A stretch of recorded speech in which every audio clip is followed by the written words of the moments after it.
Welcome to a conversation about Mexican-American civil rights history and the public. I'm Zenaida Gould, Interim Executive Director of the Mexican-American Civil Rights Institute, or MACRI, and I'm joined by a panel of esteemed historians. In alphabetical order, I present Dr. Valerie Martinez, Assistant Professor of History at Our Lady of the Lake University. She received her PhD from the University of Texas at Austin with a dissertation focused on Latina military participation during World War II. She specializes in 20th century US military and labor history, women's history, and Mexican-American history. Dr. David Montejano is professor of the Graduate School at the University of California, Berkeley. Previously, he was professor of ethnic studies and history and has also been chair of the Center for Latino Policy Research. Prior to Berkeley, he was an associate professor of history and sociology and director of the Center for Mexican-American Studies at the University of Texas at Austin. His Texas trilogy includes Anglos and Mexicans in the Making of Texas, 1836 to 1986, Quixote's Soldiers, A Local History of the Chicano Movement, 1966 to 1981, and Sancho's Journal, Exploring the Political Edge with the Brown Berets. These books are required reading for anyone interested in Mexican-American history. Dr. Cynthia Orozco is professor of history and the humanities at Eastern New Mexico University-Ruidoso. She is author of another required text for those interested in Mexican-American history, No Mexicans, Women, or Dogs Allowed, The Rise of the Mexican-American Civil Rights Movement. And this year, she has two new books out, Agent of Change, Adela Slas Vento, Mexican-American civil rights activist and feminist in Texas, and Alonso S. Perales, Architect of Latino Destiny. She has also been a prolific contributor to the Handbook of Texas Online, arguably one of the best public history websites today. Dr. Stephen Pitti is professor of history and American studies, as well as founding director of the Center for the Study of Race, Indigeneity, and Transnational Migration at Yale University, where he teaches graduate and undergraduate courses in Latino studies, ethnic studies, Western history, 20th century immigration, civil rights, and more. He is author of The Devil in Silicon Valley, Race, Mexican Americans, and Northern California, and has a forthcoming book titled The World of Cesar Chavez. Dr. Pitti previously served on the National Park Service Advisory Board. He also served as chair of the National Historic Landmarks Committee for the National Park Service, and he authored the core essay for the National Park Service's American Latinos and the Making of the United States theme study. This is available online and highly recommended. And last but certainly not least, Dr. Tomas Ybarra-Frausto is an independent scholar of Latin American and US Latino arts and culture. He was formerly the Associate Director of Creativity and Culture at the Rockefeller Foundation.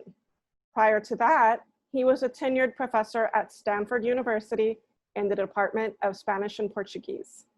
He is the recipient of the Smithsonian Institution's Henry Medal, which recognizes individuals for service, achievements, or contributions that add to the honor and growth of the Smithsonian, and Mexico's prestigious Order of the Aztec Eagle, due to his lifelong work nurturing a cultural understanding between the United States and Mexico by way of the arts and humanities.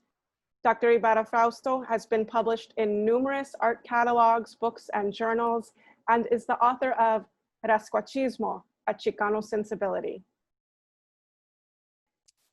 Okay, so I'd like to explore with you this big picture question of how can Mexican-American civil rights history be better recognized in the public humanities.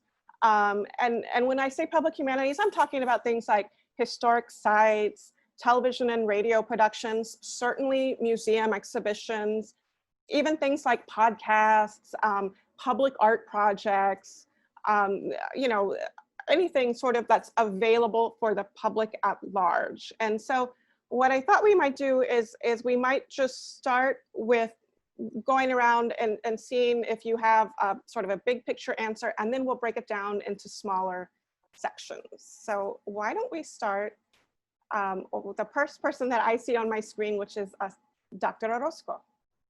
Okay, well, thank you for having me. First of all, I would say one of the most important things that we need to do is to acknowledge the distinctive civil rights activism separate from the African-American community. Too often when we say civil rights movement, people are thinking black and white. And of course, there have been multiple civil rights movements, and Latinos and specifically Mexican-American civil rights efforts have also existed.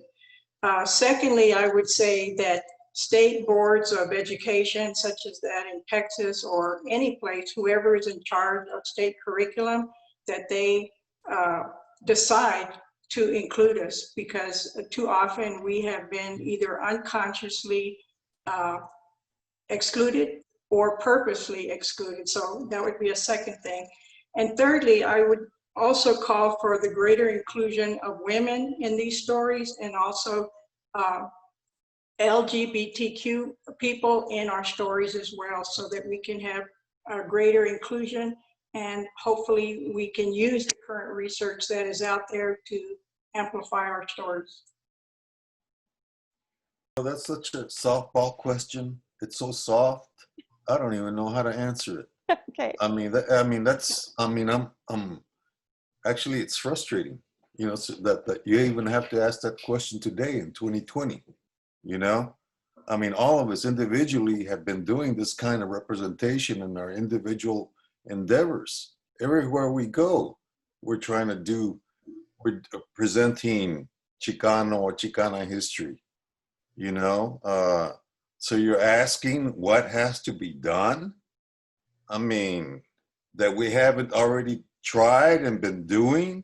I mean, what we need is some kind of institutional framework, or some kind of institutional agent and actor to be doing the work that each of us have been doing individually.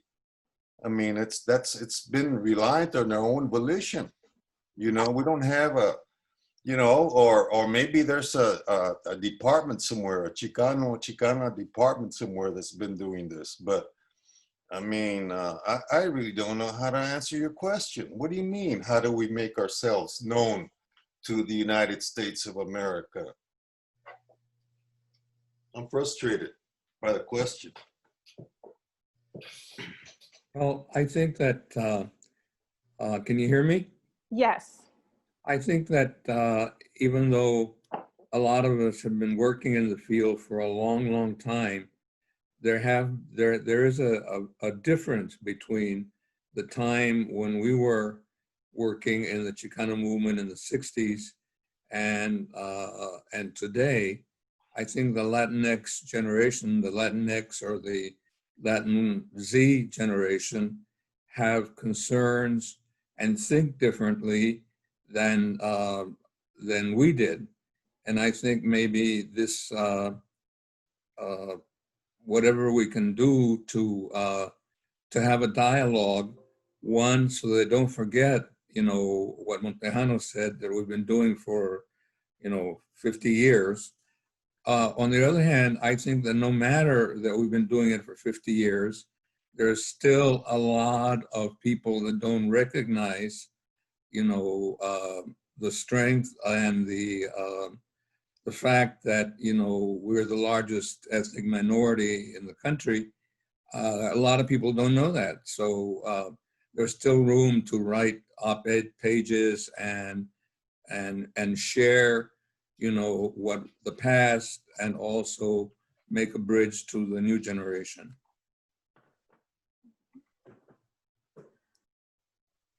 Can we go to Dr. Pitti? Yeah, well, I think I do want to say or underscore, I think, some of the spirit of what David and Tomas were noting in their remarks, which is that this has been an ongoing, long-standing struggle, and to do this work. It's an ongoing project and platform. And I just want to say at the outset, I think some of the, some of our attention as we move forward is simply to note, how long this work has been going on, how hard people have struggled to bring people's histories into greater visibility, locally, regionally, and nationally.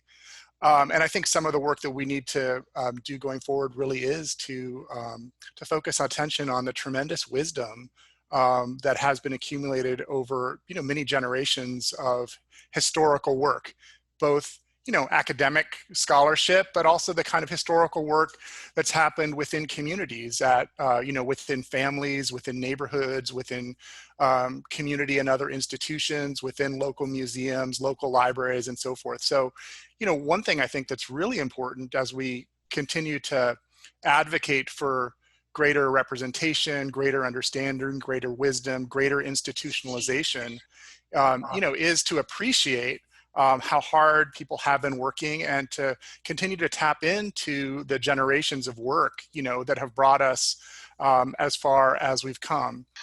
Like David, I echo the frustration that what more can we do? What more can we do? What have we not already done, right? So I was looking back at this beautiful decades worth of history that we have been, or others before me have been doing, right, to include Mexican Americans in the public humanities, in these public spaces, and kind of rethinking of what it means to be in the public, right?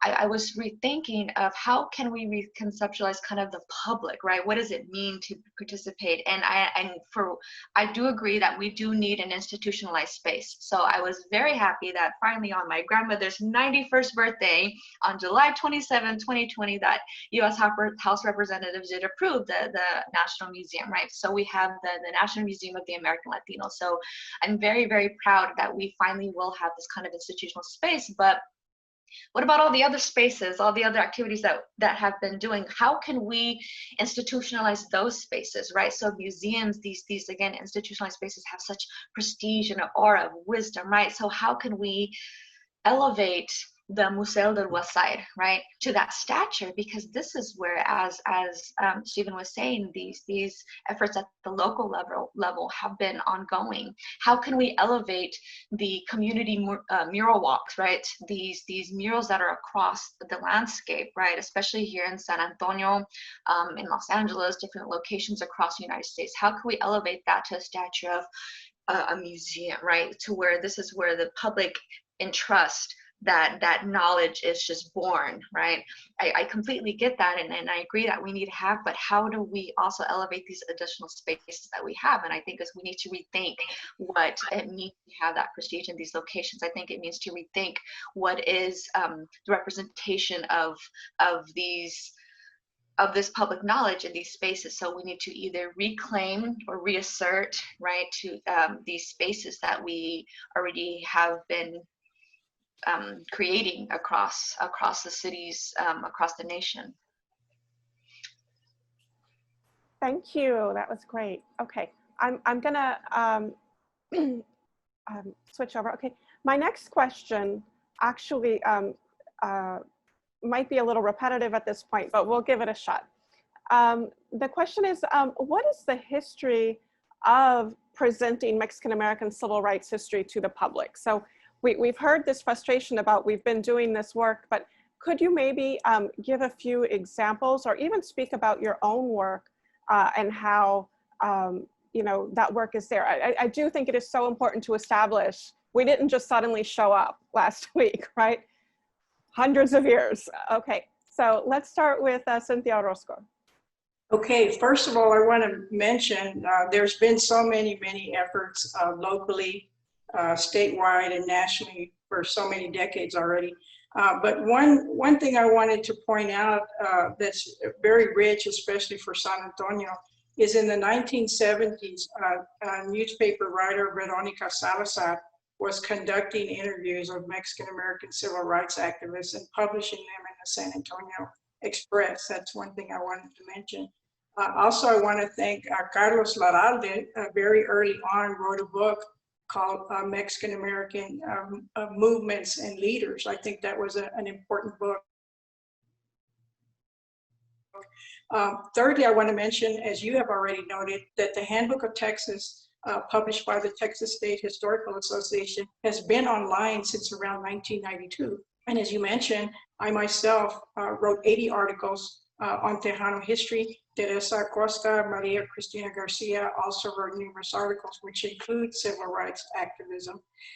Then I also want to mention the very important film called Chicano, the Mexican-American Civil Rights Movement. And while I don't think it did justice to 1970 efforts, it was still a major national PBS film that must be recognized. Fifthly, I want to mention that there have been major conferences. For example, there was one on J.T. Canales last year at the University of Texas and Bob Bullock Museum that focused on the Ranger investigation of 1919. Again, 100 years have already passed. So there's a number of important films. I also want to make a reference to El Sanador, focusing on Senator Dennis Chavez of New Mexico. That film is unknown by many people. Even in New Mexico, the film is virtually unknown. Hector Galan and Paul Espinosa have done important work. And then even last year, a very important film by Lori Coyle on Maria Morena, who was part Mescalero Apache and part of Mexican descent, a major labor and civil rights activist in the 40s and 50s. And I don't think it got as much play as it should have. So those are some things I can think of offhand. Thank you. Okay, so we're gonna go over to Dr. Montejano.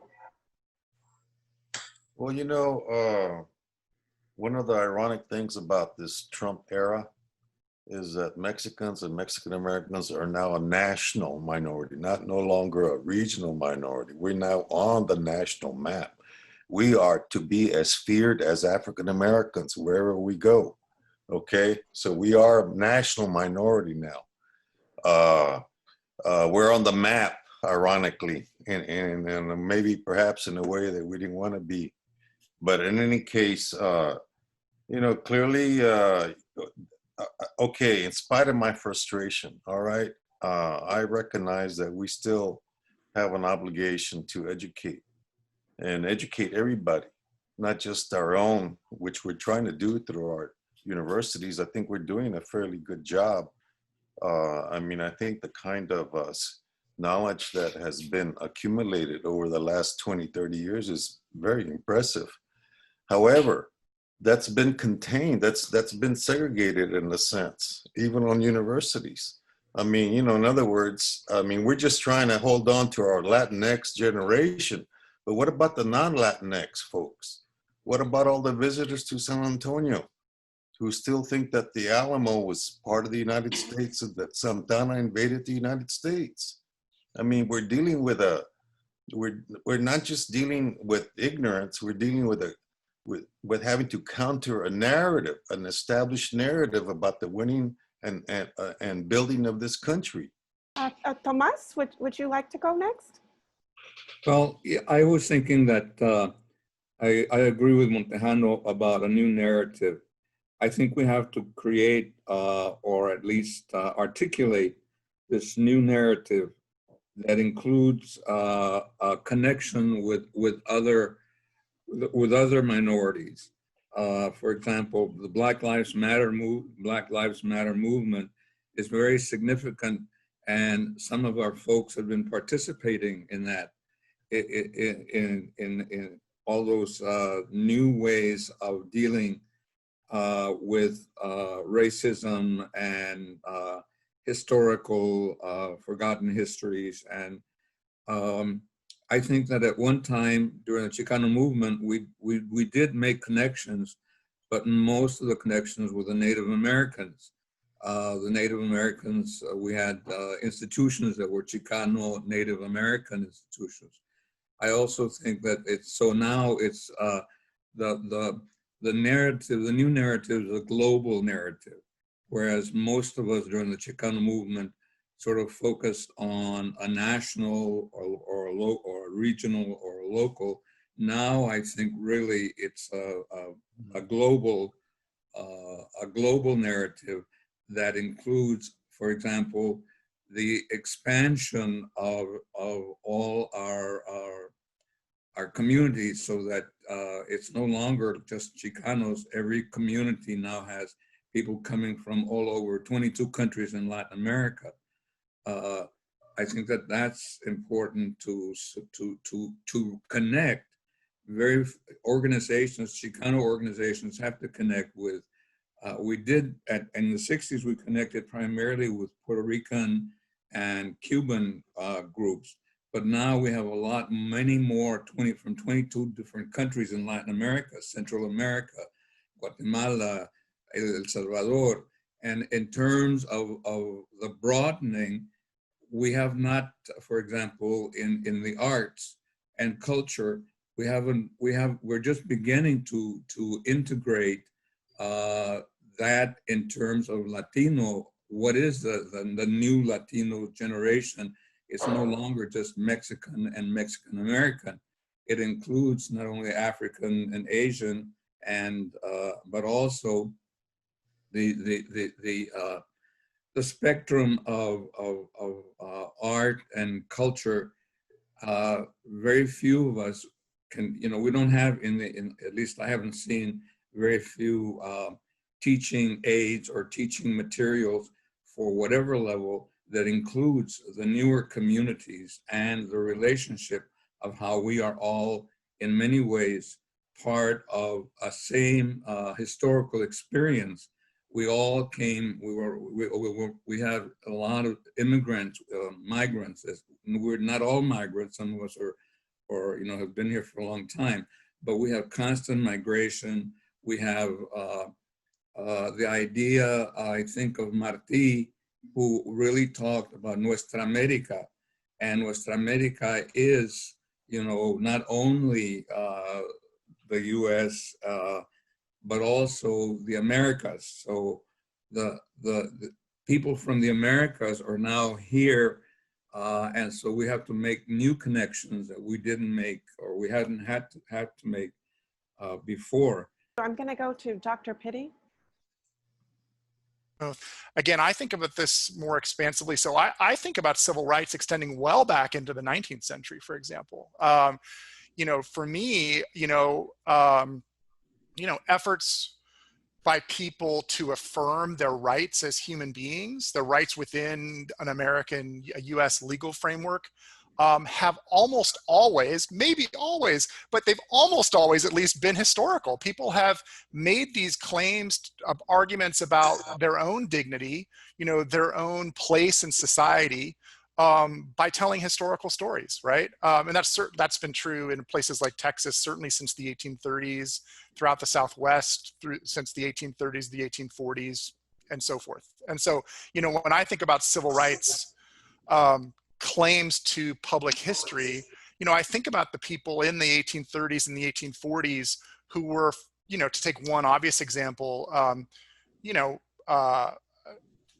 contending with the myth of the Alamo, for example, and telling counter stories, more accurate stories about Mexican Americans in Texas in that period. Or you think about people in the 1840s and 50s and 60s and onward throughout the Southwest who were, arguing for their own rights to property through the Treaty of Guadalupe Hidalgo, but by telling stories about their families' presence, their own individual presence, they're working the land over time. You think about, the writings of Maria Amparo Ruiz de Burton, for example, in the 19th century, who was insisting on telling family history as a way of, arguing for the legal rights of Californios during that period. Or later, people like Jovita Gonzalez in Texas, who were so attentive, to contemporary life in South Texas, but also to the historical dimensions of that, of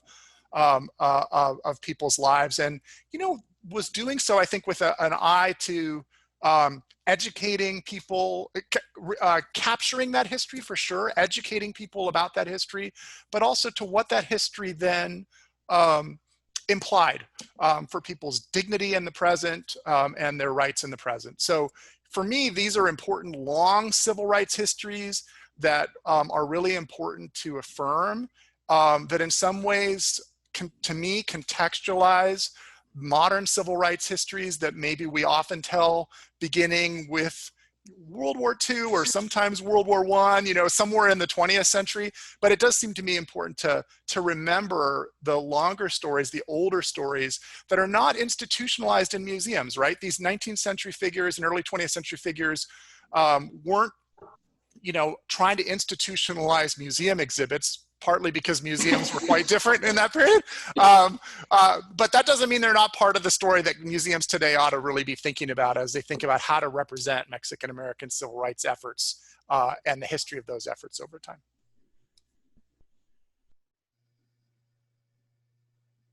Okay, Valerie?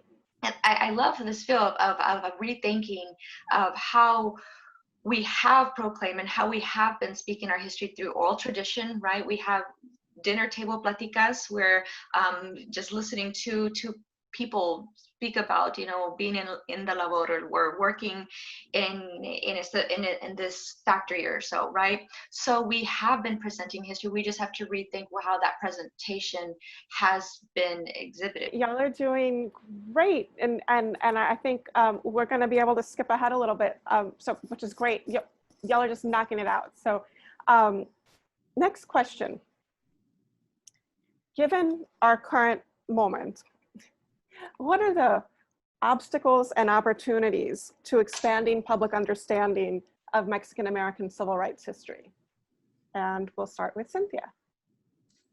Okay, first of all, there has to be a desire to care about us as a people. I think that's the first thing. That's probably the most important obstacle. Secondly, as I mentioned, civil rights cannot be narrowly defined as African American or Black. Thirdly, I would say that there's been a lack of major institutional support or even corporate support. Fourthly, and David mentioned this, we need greater responsibility either from history departments or Chicana studies or women's studies or lesbian queer studies. And also we, people at the local and state level need to continue to deal with the political issues, which again in Texas would be the State Board of Education, and doing what people have been doing in Arizona and California to continue to promote ethnic studies, but ethnic studies to reach a broader, more public audience. Okay, and we'll hop over to Dr. Montejano. You're asking what are the obstacles or what? Is that what you're saying? Given the current moment, what are the obstacles and opportunities for expanding public understanding of Mexican-American civil rights history? Well, I mean, to me, I see everything through a political lens almost. I mean, you know, and that's the obvious obstacle. And I think after November of this year, or January of next year, we'll be in a better position. But that kind of, I mean, we have to take control of our local government, state government,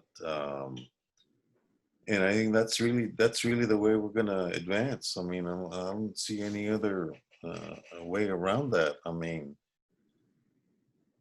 we can. I mean, I'm amazed at how much progress has happened in Texas, in spite of you know, that textbook committee and all that kind of, and the kind of governors and lieutenant governor that's in Texas. I mean, it's just amazing that nonetheless we cannot be ignored. I mean, you know, I mean, my God, what is it? Half of the children are Latinos. I mean, you know, in Texas. I mean, you know, so yeah, no, I think we have to. We're a force to be reckoned with. I hope that we have the spokespeople that can represent us, you know, in the near future, the Latinx generation. That'll be great. In terms of the opportunities, I mean, I think I already said, ironically, that Trump has made us a national minority. Now we begin to recognize, as Tomas was saying, We're not just in Texas and California anymore. I mean, man, did you know that New Brunswick, New Jersey is 50% Mexicano? My God, when I heard that, I was stunned. You know, so you know, and of course there are Mexicanos throughout the country now, and the South, and so forth. And really, that's been the in a sense the key behind Trump's success in whipping up this anti-Mexican rhetoric, is because of our presence throughout the country. You know, well, okay, so now that we woke up the country to the fact that we're around, maybe we better educate them. So. Okay, Tomas, your view on current obstacles and opportunities? Well, I'm very, very concerned about the knowledge of the old folks like me. Our generation is slowly passing away, and the intangible knowledge that we have, you know, I remember, you know, my mother once when she came to San Antonio and we went to buy pan dulce, and I said, you know, deme $5 de pan surtido. And the lady who was, you know, the lady had said, well, here it is, aquí tiene $5 de pan surtido. But my mother then asked me, hijo, ¿te has olvidado los nombres de los panes? Yo pienso que cuando se olvidan los nombres de los panes, se olvida la cultura. And I think that's true. The writers that we, you know, our major writers, our major artists, the people that are in books, people still learn from that. But the names of the breads, the everyday granular knowledge of our communities that a lot of the old folks have is being lost. And I really, really think one big area, I'll stop here, is one really big area is concern for the elders in our community and how to do things so that they can pass on this intangible knowledge to the next generation. Thank you so much. I'm going to go over to Dr. Pitti for obstacles and opportunities. How do we capitalize on expertise at a moment in which there is a drive in many quarters to downgrade expertise? Well, I think in some ways it gets back to you know, something that David mentioned early on in the conversation, is that we need to develop institutions that respect expertise and respect our expertise in these matters. You know, we'll go to people with knowledge and commitment and wisdom and careful thinking and good methodologies, you know, to develop, for example, histories of, you know, Mexican-American civil rights and other important topics. So again, for me, this kind of question about how expertise will or won't be managed in the years to come, I think is one critical opportunity, but also obstacle. As several of you have pointed out, that it is this need for representation in local and state governments, on the Texas State Board of Education or Board of Educations across the nation, right? Because we know what happens whenever we do not have representation, and we know what happens when we do, right? So we know that like, for example, the Esperanza Center for Peace and Justice, which we know is founded in 1987 and led by Director Extraordinaire Graciela Sanchez, they were defunded in 1997 because of lack of city support, right? We know what happened with the Museo Alameda. Hear how it finally opened in 2007, but after a couple of years, it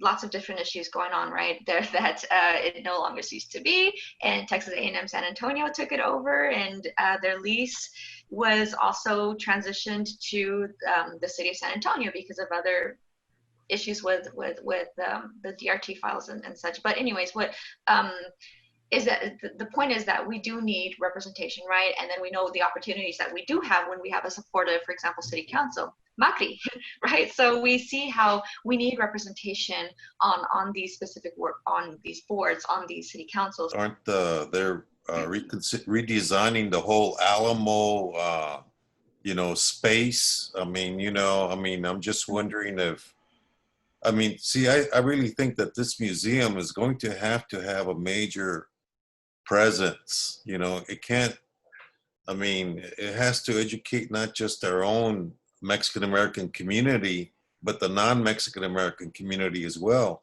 And San Antonio is a major, I mean, you know, it's tourism is what drives the economy there. Uh, Thousands of visitors from outside of San Antonio, you know, I mean, this museum could be a major educational, opportunity here, you know, so I think it deserves, you know, a really prominent space in San Antonio.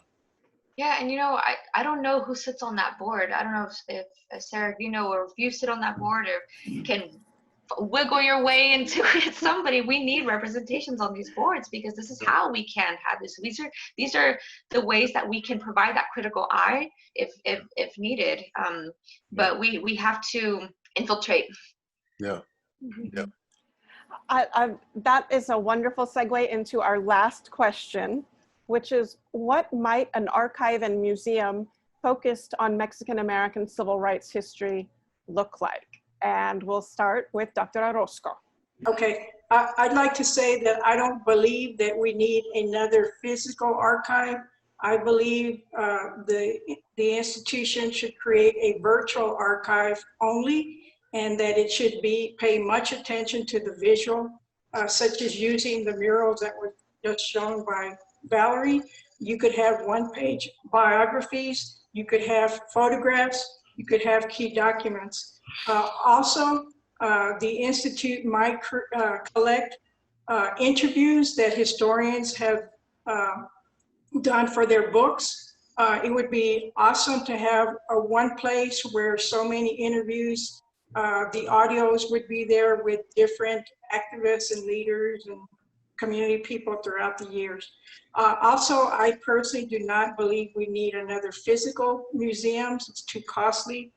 Instead, I believe in a traveling exhibits, pop-ups, portables, things that could be put up at malls, festivals, conferences, and schools. And again, I think as time goes on, the computer becomes more and more important. So really, it's going to be about 5-minute YouTubes that can be created. We need a centralized bibliography. We need listing of YouTubes. And then also, I also wanted to mention, this is the centennial of women's suffrage. I wanted to make reference to the Unladylike 2020 project that focused on Jovita Ibat as a civil rights and activist and a suffragist.